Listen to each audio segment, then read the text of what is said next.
Hi traders. இன்னைக்கு Friday 19th December.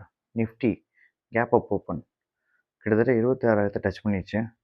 Closing பார்த்தீங்கன்னா 25,966 முடிச்சிருக்காங்க. நேற்றோட க்ளோஸோட 150 பாயிண்ட்ஸ் ப்ளஸில் இருக்குது. இது எதனாலனா எஃப்ஐஐ டிஐஐ தொடர்ந்து 3 நாளாக பையிங் மோடில் இருக்காங்க. இன்றைக்கி கிட்டத்தட்ட எஃப்ஐஐ வந்து 1800 கோடிக்கு பை பண்ணியிருக்காங்க. டிஐ வந்து 5700 கோடிக்கு பை பண்ணி. இது போக வேர்ல்டு நியூஸ் பார்த்தீங்கன்னு வச்சுக்கோங்களேன், இயூ சம்மிட் வந்து பிரசல்ஸில் நேற்று நடந்துச்சு. இதில் வந்து இயூ லீடர்ஸ் வந்து யுக்ரைனுக்கு வந்து 90 பில்லியன் யூரோஸ் நெக்ஸ்ட் 2 இயர்ஸ்க்கு அவங்களுக்கு வந்து லோன் கொடுத்துருக்காங்க. வந்து அவங்க என்ன பிளான் பண்ணாங்கன்னா, ரஷ்யன் அசட்ஸ் அதை வந்து ஃப்ரீஸ் பண்ணி உக்ரைனுக்கு வந்து லோன் தர மாதிரி பிளான் பண்ணாங்க. ஆனால் வந்து இயூ லீடர்ஸ் நிறைய பேருக்கு இதில் வந்து உடன்படிக்கை இல்லை. ஏன்னா இந்த கான்ஃப்ளிக்ட் வந்து பெருசாகுமே தவிர இதனால் வந்து சால்வ் ஆகாது அப்படின்னு அவங்களுக்கு தோணுச்சு. இது போக வந்து ரஷ்யாவும் உக்ரைனோட கான்ஃப்ளிக்டை முடிக்கிறதுக்கு யூஎஸில் இருக்க மயாமி அப்படின்ற இடத்துல வந்து ரஷ்யன் அஃபிஷியல்ஸை கூப்பிட்டு மீட்டிங் வைக்கிறாங்க.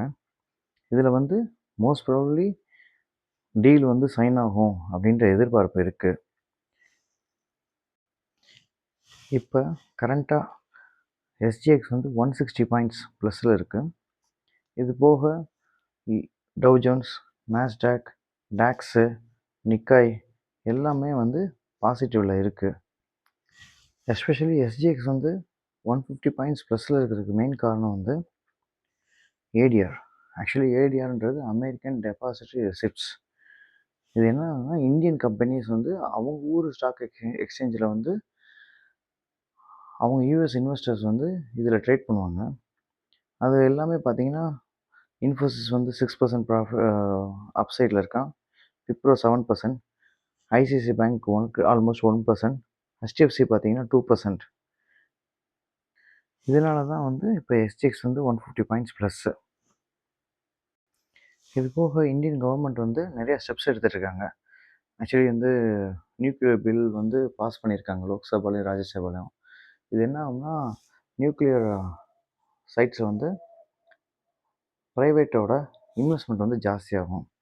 ஆக்சுவலி வந்து ஈவன் லாஸ்ட் வீக் வந்து இன்சூரன்ஸ் செக்டாரில் வந்து